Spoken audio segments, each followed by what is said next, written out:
Chapter 30, Chapter 39.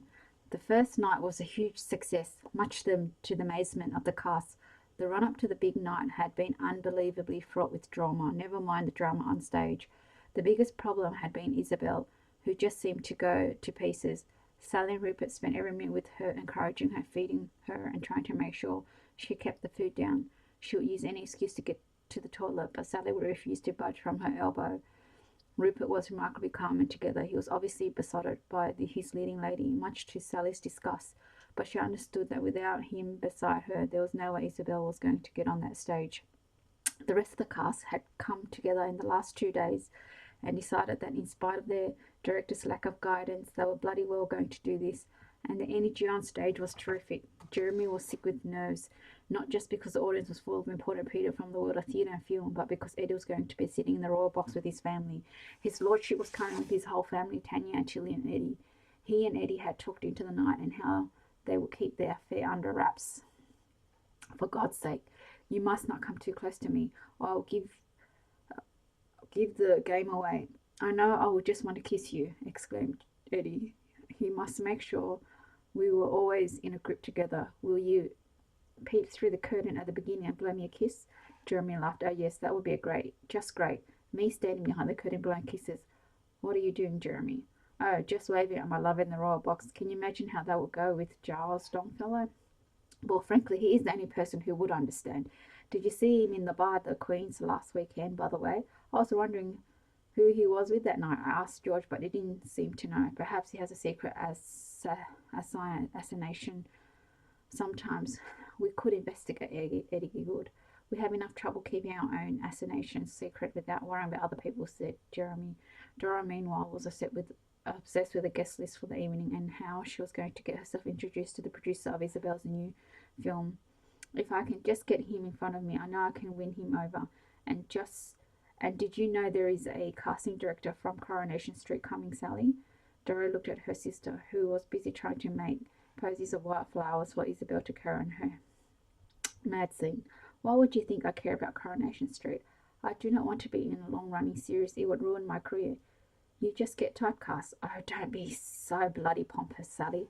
Work's work, and it's better to be out there being seen. No point in sitting in your little garret room acting to the mirror. Where is that going to get you? Sally did not bother to answer her sister. They did not agree on anything these days. She had not had the time to work things out between them, but she knew that something would have to be done. She was nervous about seeing their parents while the situation was like this. It would only take a minute for their mum to realize that something was wrong, and she would be so upset. Sally had actually put their parents off coming to see Hamlet, telling them it was not much good, and that she and Dora were just too busy to enjoy their visit. All right, my darling, Patricia said, but we really do want to see you both very soon. We miss you. Giles and Robert worked together, and it had been agreed between them that Giles would discuss the future with Robert after the opening night. In his heart, Giles knew it was make or break time, and he would do anything to keep Robert quiet. If he had to agree to give him a job once the play went to London, so be it. It was worth it to prevent Teddy from finding out about his son. Of course, it would all come out eventually, but now was not the time. The curtain went up and Hamlet hit the stage. Rupert was magnificent, and whenever she had a minute during the day, Sally watched him from the wings. He soared. There was no other way to describe his performance. The scenes with Ophelia were magical. Rupert seemed to imbue Isabel with all his energy and magic. She looked amazing with her golden hair like a waterfall down her back, and with the long, slim legs draped in fine silk which clung to her body. She resembled a young fawn. Charmaine was another surprise on the night. Her Gertrude was full of hidden depths and feral sexuality. Sally was also impressed with her friend Jeremy. His lattice shone a bright, brilliant light.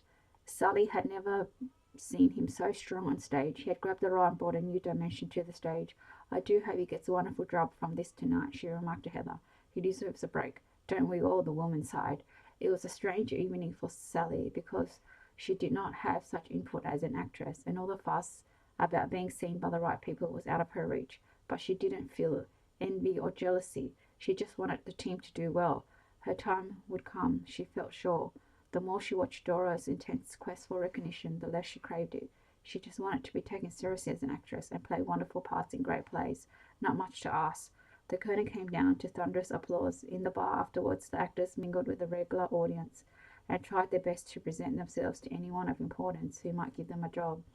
The big producer had left straight after the performance, but not before going to visit Isabel in her dressing room to congratulate her. Sally happened to be passing her dressing room door and heard Isabel say, "Thank you, darling, but it was nothing. I just love Shakespeare and adore working on text. I guess I have a natural instinct for words." Sally wanted to be sick. What a load of old tosh.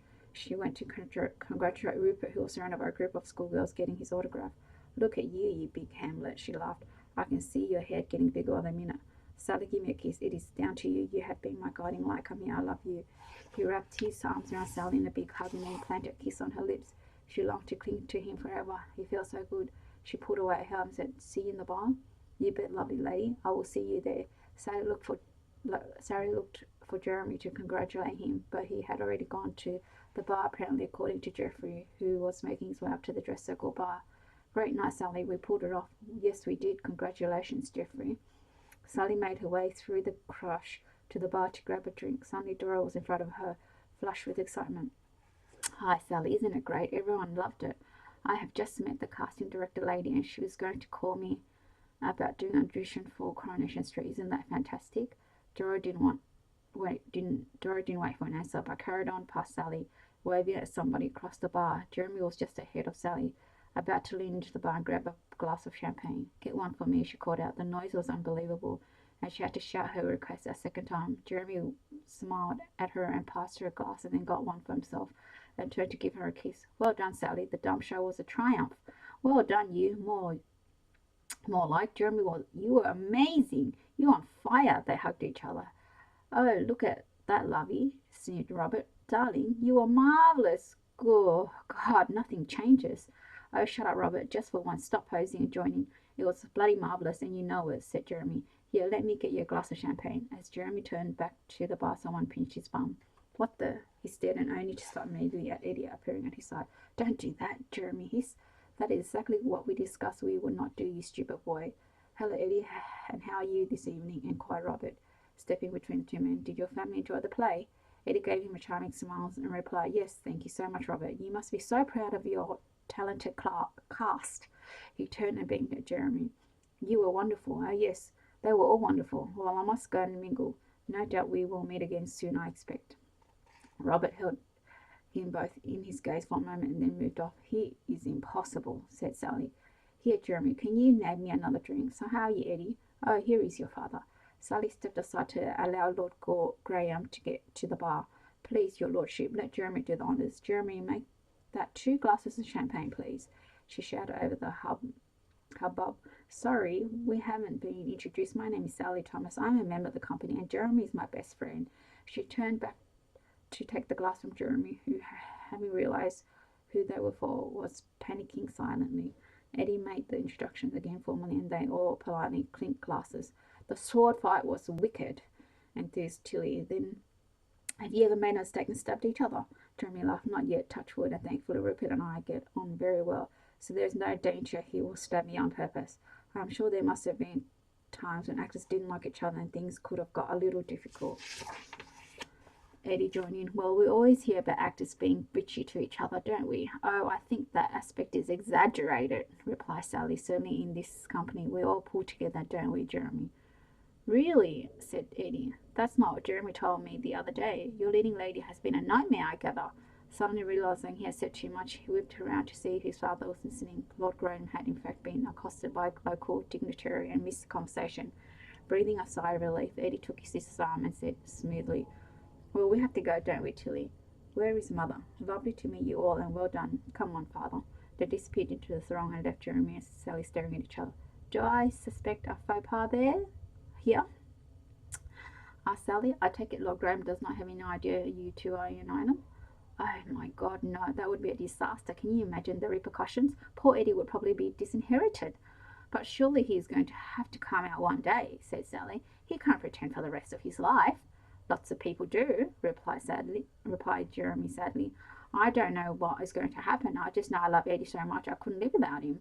Sally squeezed his hand and said kindly, come on, let's go and join the others. I feel a Mrs. Swan coming on.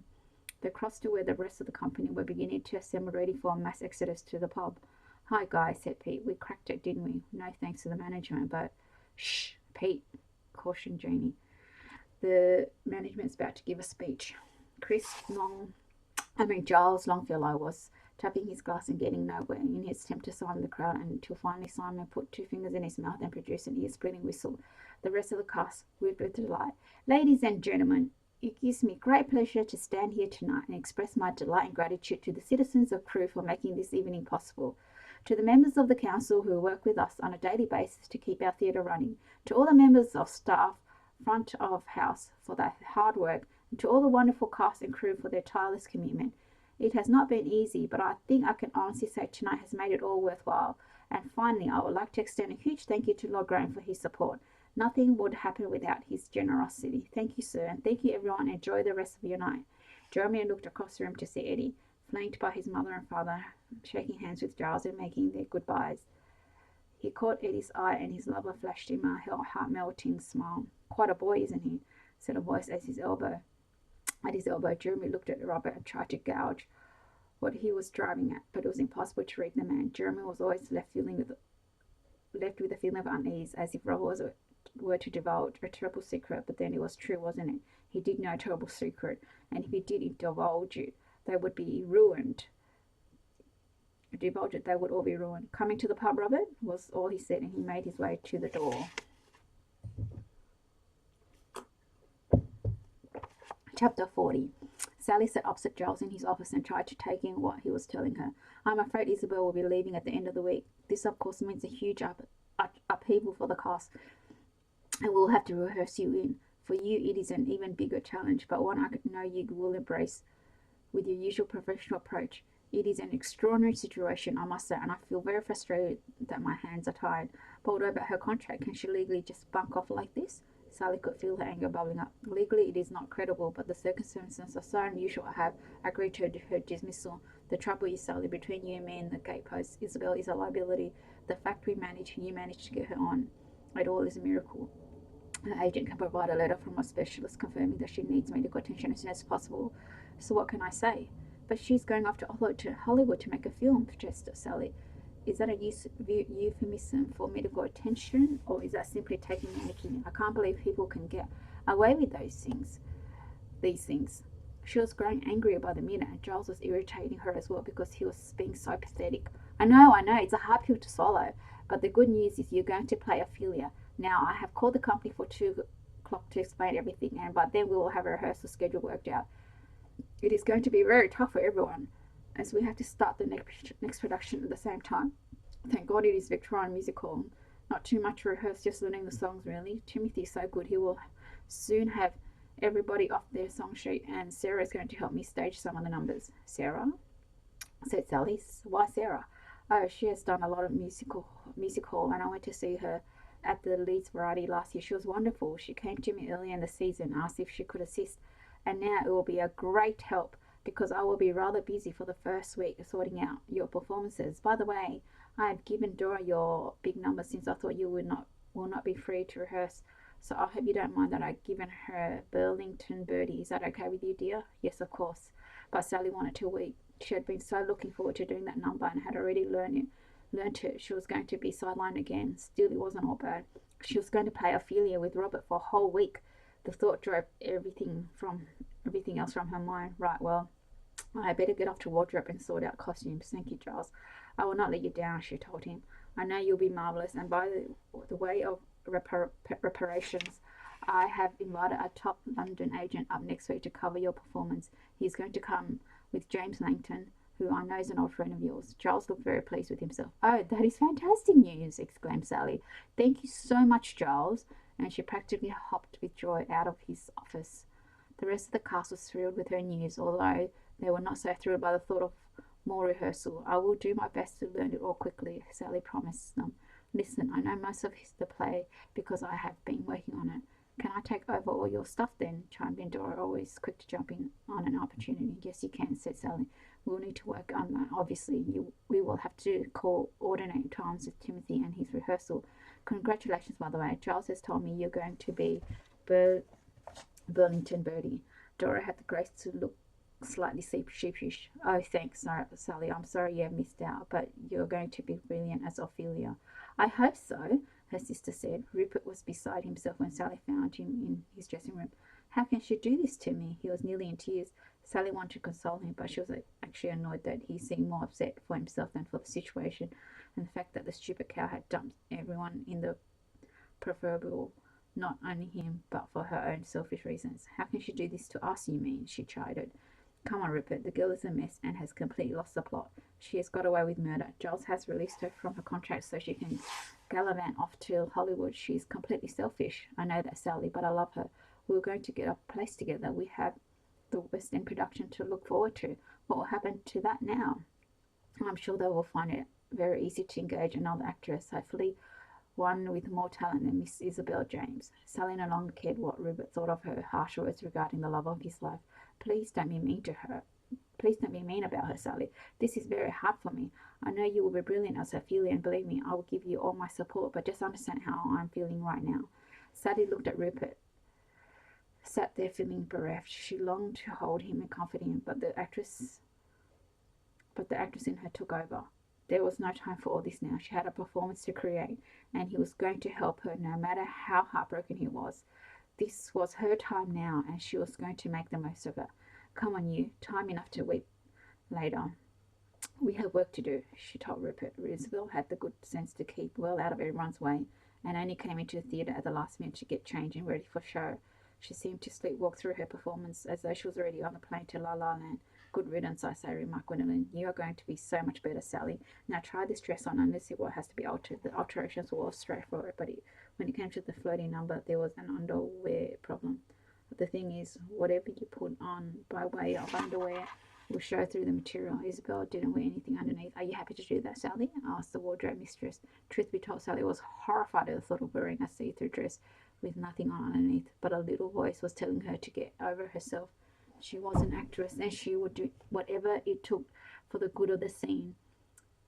She could quite clearly see the benefit of being naked under the dress, not just for the line of the dress, but basically for the whole atmosphere of the scene.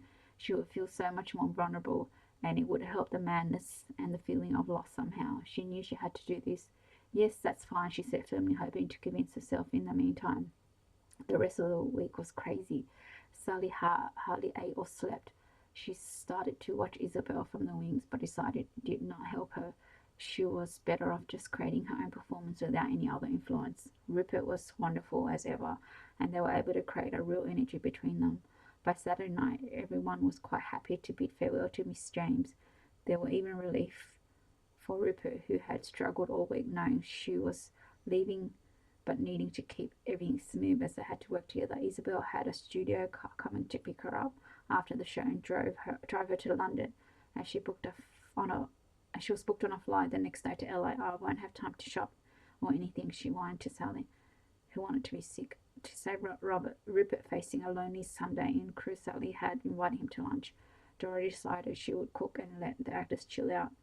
As she put it, it turned out to be a very good idea. Sally was so nervous she could think about nothing except the play, and Rupert was beyond conversation as he wallowed in his misery. Dora drank copious amounts of red wine as she stirred a chili con carne and couldn't care less about anything. Every now and then she would burst into a chorus of "I'm Burlington B. I rise at 10:30" and strut around the living room. She even managed to glean a smile from Rupert. "That's better," she exclaimed. "Right, you guys, come and eat my chili and all will be well." Sally watched Dora flirting with Rupert and tried to be generous of spirit. Her sister was not a mean or malicious person. She was just young, maybe. Sally thought back to her childhood and how most of the time they had been very happy as sisters. Sally was always a sensible one, though, the older sister in charge. She had a mental picture of Dora standing on a low wall outside a holiday cottage, singing at the top of her voice, and their parents rushing out and blaming Sally for letting her sister climb up and put herself in danger. Looking at her sister over the table at lunch, Sally felt a surge of love for Dora and made a mental note to make sure that once she had opened next week, she would talk to Dora about all the going on so far and try to mend some bridges.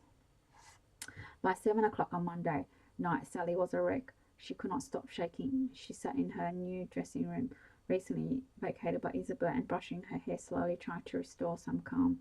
The cars had all been round with little gifts and carts, which made her cry. 5 minutes, everyone, 5 minutes. Heather's voice through the tunnel was strangely reassuring. There was a knock on the door. Come in, she called out. The door opened. The door opened to reveal Giles Longfellow with an enormous bunch of lilies, followed by Robert with a huge box of chocolates. Good luck, my darling, Robert said as he leaned over and kissed her on both cheeks. Yes, good luck, dear. I know you'll be marvellous. Another set of kisses from Giles, and they were gone. Beginners for Act 1, please. Beginners for Act 1. Sally was not on straight away, but she could not bear to sit up here in the dressing room on her own, so she decided to go and stand in the wing. She stopped at Rupert's door and knocked. Come in. Sally popped her head round the door. Just want to wish you luck and apologise in advance for any cock-ups. Rupert rushed to the door and opened it and gave her a big hug. Oh, Sally, I'm sorry. I should have come to you, but I have been going through my lines again. Please don't worry about tonight. You are going to be wonderful. You have been all along. Let's face it, I'm so looking forward to acting with you. Good luck. He planted a huge smacker on her lips. Sally stood in the darkness of the wings and wrapped her cloak around her. She could feel the audience like a living, breathing creature waiting out there to devour her. From where she was standing, she could see the first few rows, and the lights on stage shone on the faces of the people watching. Eventually, she heard her cue and walked into the light. She was hit by the warmth on stage after the drought wings. It was the heart of the building, its soul, and she was slap bang in the middle. She had a split second of sheer panic as she opened her mouth to speak, and her mind went blank. It felt like an eternity, a huge empty space, and everything seemed to move in slow motion. She saw Jeremy as Latches, her brother, coming towards her, her mouth moving but no sound coming. She wanted to scream, but as she took a breath, her words flowed out with ease. She was off and running. You did it. Well done. It was terrific. Jeremy was hugging her, and Sally was numb. She could hardly remember anything about the play. I'm just so relieved I got through it, she said. Oh, Jeremy, was I really all right? You were better than all right. You were brilliant. Such a relief after Madam. Suddenly the play makes sense. He kissed her on both cheeks, lifted her off the ground, and twirled her around. Come on, get change. We're taking you to the pub. When they arrived at the pub, everyone was there, including Giles, and there was a bottle of champagne on ice waiting for her to open. Bob the landlord came and gave her a kiss and opened the champagne for her, saying, Well done, lass. I hear you were grand. There were cheers all around, and Sally was completely overwhelmed by everyone's kindness. What's it to be loved? Remarked Dorota. Well done, sis, you were brilliant. Sally found Rupert sitting at a table with Geoffrey and Charmaine and Peggy and Percy. They all congratulated her, and she brought everyone a drink before finally sitting down. Suddenly she was completely exhausted. Oh my goodness, I'm so tired of this all of a sudden, she said. That is normal, my dear, offered Peggy. It is all the adrenaline you have used tonight. Worse than a car crash, they say. You will soon get used to it. It was a bloody good night, though, wasn't it, Percy? She nudged him into a response. Not half, my love.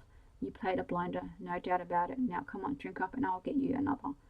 No, not for me, thank you, Percy. I'm going to go home and sleep. Hopefully Giles will let me have a late call tomorrow just for once. Rupert, I have to thank you most of all for being so kind and helpful despite your broken heart. Sally looked across at her leading man, who was getting quietly sozzled. He grinned at her, blew her kiss. See you tomorrow. She found Dora, who was not yet ready to go, and gave her instructions not to wake her in the morning. Then she bade a final farewell to her companions at arms and went home. It was a clear and starry night. There was a frost already on the trees, and all the cobbles were twinkling as she walked across them. It looked like fairyland. Snatches of Ophelia's song ran through her mind, and she hummed to herself. She wanted to do it all over again right now, even though she was practically dead on her feet. She had loved being on stage and filling the audience with her, almost leaning into her to catch her words. She had reached out to the back of the circle and sensed the back row. Every corner of the auditorium was hers to play. She had given her all, and the audience had embraced her and taken her to her heart. She loved being an actress. By the time she climbed the stairs of the flat, she was freezing cold and could not stop shivering. She made her hot chocolate and dressed as quickly as she could, donning a jumper over her pajamas and a thin pair of socks on her feet. Slowly she calmed down, and the warmth of the drink spread through her body right to her toes. She didn't even bother to clean her teeth as her head hit the pillow, and she fell deeply asleep with no perchance to dream about. Thanks for listening.